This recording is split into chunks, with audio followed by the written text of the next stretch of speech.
Decifrando um enigma. É isso mesmo. É isso que eu vou fazer nesse instante para você e para muitos ouvintes.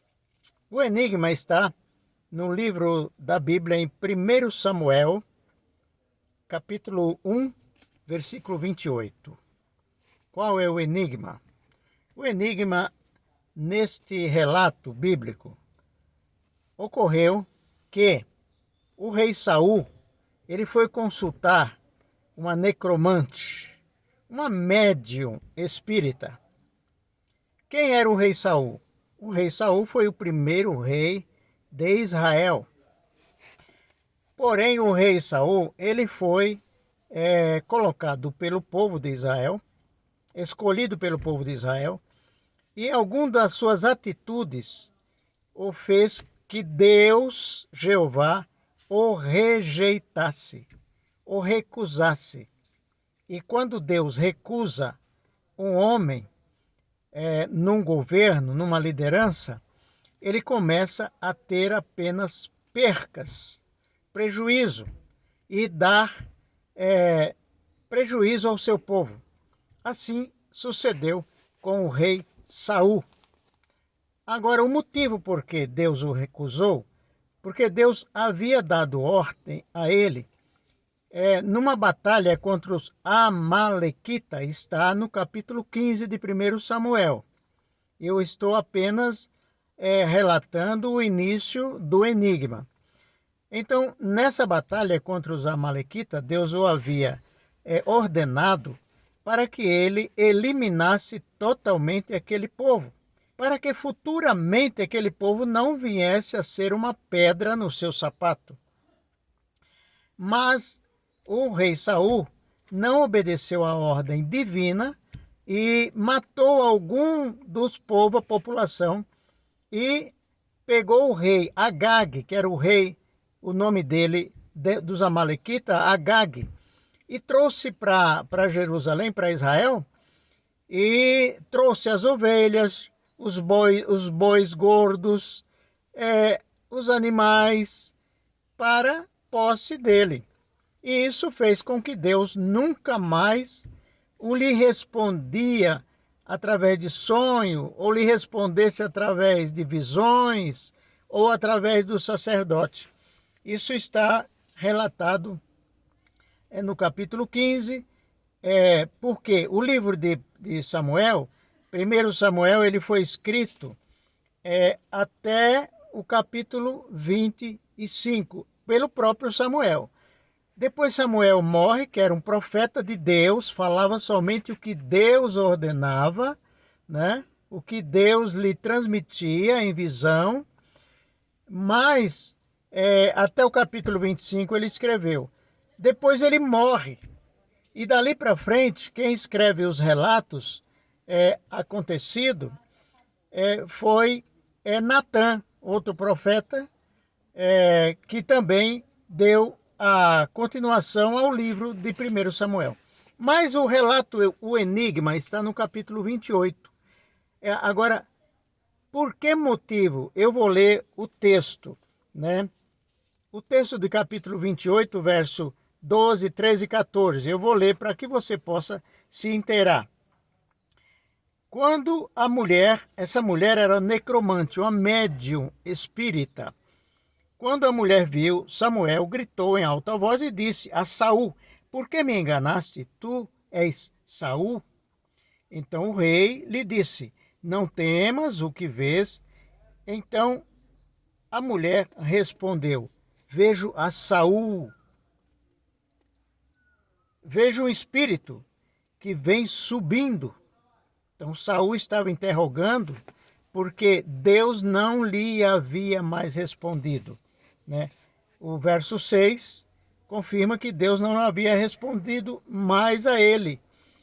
O verso 6 diz assim: Saul consultou ao Senhor, mas este não lhe respondeu nem por sonho, nem por Urim e nem por profeta. Urim era duas pedras que existiam no peitoral do sacerdote, tipo um avental, e a pedra do lado direito, quando era uma resposta positiva, significando que Deus estava naquela causa, estava naquele processo com aquele rei, aquela luz do lado direito, Urim, ela brilhava. E a luz do lado esquerdo, ela parecia como se fosse uma nuvem ofuscada. Era o negativo, o lado negativo. Então Deus não lhe respondeu nem por profeta, nem por sonho e nem por visões. Deus encerrou, após o rei Saul ter desobedecido a Deus. E o outro detalhe, além de desobedecer, ele foi oferecer sacrifícios. Quem podia oferecer sacrifício não era o rei, eram os sacerdotes, que era ordenado para fazer sacrifício. Então ele fez duas transgressões. Uma, ele desobedeceu a ordem de Deus para eliminar os amalequitas, e a outra ainda foi oferecer sacrifícios, tentando conquistar a Deus com um sacrifício inútil. Bom, então o que ocorre? Aqui ele vai consultar, então, no capítulo 28, onde o verso 13, uma médium espírita para que evoque o espírito de Samuel. Agora, o enigma é esse, que muitos estudiosos bíblicos entram em contrastes. Era realmente Samuel, após ter morrido, vindo responder na boca da pitonisa, necromante, a feiticeira, médium, espírita? Era mesmo Samuel? Pode os mortos virem dar resposta aos vivos através de consulta de médios espíritas? Vamos ao enigma. Primeiro lugar, a objeção que eu faço é que Samuel ele só respondia sobre alguma causa, algum assunto para o rei ou para o sacerdote, sobre a permissão divina, sobre a permissão de Deus. Samuel era um profeta de Deus, um profeta íntegro. Em vida ele só fazia isso, respondia o que Deus ordenava. Então, logicamente, se Samuel já estava morto, quem falou na boca da médium espírita, com certeza não foi Samuel, porque Samuel não iria ultrapassar as ordens de Deus em vida, muito mais em morte. Correto? Então aqui já tem o primeiro contraste, para que alguém possa afirmar que era realmente Samuel, Então, no capítulo 15 eu falei para vocês vão ver lá o sacrifício que ele fez, o verso 21, o verso 22, o capítulo 15, o verso 7, o verso 9 ao 11, até o verso 23, vocês podem aí ver em sua casa, detalhadamente.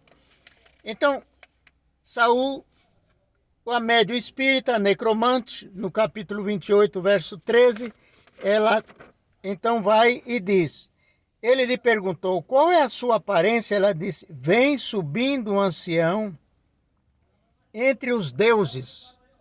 Outra mentira, porque jamais Samuel estaria entre os deuses. Ele não era politeísta, ele tinha um único Deus que se chama Jeová, o Deus de Israel, Deus de Abraão. Então a pitonisa diz que ele vinha subindo entre os deuses. Outra versão diz que ele vinha subindo do chão. Olha, Deus está nos céus, não está no chão, não está embaixo, E outro contraste que nós encontramos, quando nós lemos Eclesiastes, no capítulo 9, leia em sua casa, confira, capítulo 9, verso 5, verso 4 e 5 de Eclesiastes, nos diz assim, vamos ver se realmente os espíritos dos mortos aqui na Bíblia, eles podem se comunicar com os vivos. Diz assim, porque os vivos sabem que hão de morrer. O verso 5, Eclesiastes 9. Os vivos sabem que hão de morrer. Mas os mortos não sabem coisa nenhuma, nem tampouco eles têm jamais recompensa, mas a sua memória ficou entregue ao esquecimento. E até o amor, o ódio, a inveja já pereceram e já não tem parte alguma neste século em coisa alguma do que se faz debaixo do sol. Então aqui está provado que o espírito de um morto não pode comunicar-se com um vivo. Então, logicamente, quem falou na boca da médium espírita aqui no capítulo 28 de 1 Samuel foi um espírito caído impostor. Agora você pode me perguntar, mas tem relato bíblico de que pode ocorrer um espírito impostor fazer adivinhações? Atos, capítulo 16, o verso 16, diz que uma moça veio em encontro aos apóstolos de Cristo adivinhando. E como os apóstolos, o apóstolo Paulo, o apóstolo Pedro e outros, eles tinham de Deus um discernimento. Eles discerniram que o espírito daquela moça era um espírito mentiroso, impostor. Em outro relato, o espírito maligno foi ao encontro do próprio Jesus. E o espírito maligno, lá em Marcos capítulo 3, do verso 11 a seguir, falou com Jesus: por que viesse nos atormentar? Então o espírito caído, eles reconhecem a pessoa, a personalidade da pessoa. Por que nos viesse atormentar antes do tempo? E o espírito caído sabe até o tempo que eles hão de ser destruídos por Deus. Então, existe sim a possibilidade, e com certeza, quem falou na boca da médium espírita, feiticeira, ali, na consulta que Saul foi fazer a ela, foi um espírito caído que sabe imitar a minha voz, a sua voz, a voz da minha avó, a voz do meu tio que faleceu, do meu parente, o meu irmão que morreu. Ele sabe os gestos, ele sabe a voz, né? Por isso que ele é chamado o arqui-inimigo, arqui-rebelde. Os espíritos têm essa capacidade. Ele reconhece, ele reconheceu que ela falou, a feiticeira, tudo que já Samuel havia falado em vida. Samuel já tinha falado tudo, que ele estava sendo recusado. Saul foi recusado por Deus. E o espírito maligno escuta diálogo de uma pessoa com outra. Então aqui na boca da médium espírita, ele apenas repetiu o que já havia escutado. Então, logicamente, ele era um espírito enganador. E outra mentira, 1 Samuel 28, 19, ela disse, olha, e contigo o Senhor, ela repetiu, né, que ele estava derrotado, e contigo o Senhor também entregará Israel, que Israel era o povo de Saul, nas mãos do filisteu amanhã. Ela deu o prazo, e isso não ocorreu no dia seguinte. Outra mentira, não ocorreu no dia seguinte. Amanhã, teus filhos, tu e teus filhos, comigo o Senhor entregará na mão, no acampamento de Israel, na mão dos filisteus. Outra mentira. Então nós aqui pegamos várias mentiras ditas pela necromante médium. Então, que Deus abençoe e que o Espírito Santo possa lhe iluminar sempre, né? Para que você tenha claridade nos textos da Bíblia, através da sua oração, da minha oração, pedindo a Deus que ilumine as nossas mentes para que não possa cair em engano contra as Sagradas Escrituras, o livro que não tem falha, não tem erro, não tem dúvida. Que Deus abençoe a ti e a tua família em nome de Jesus.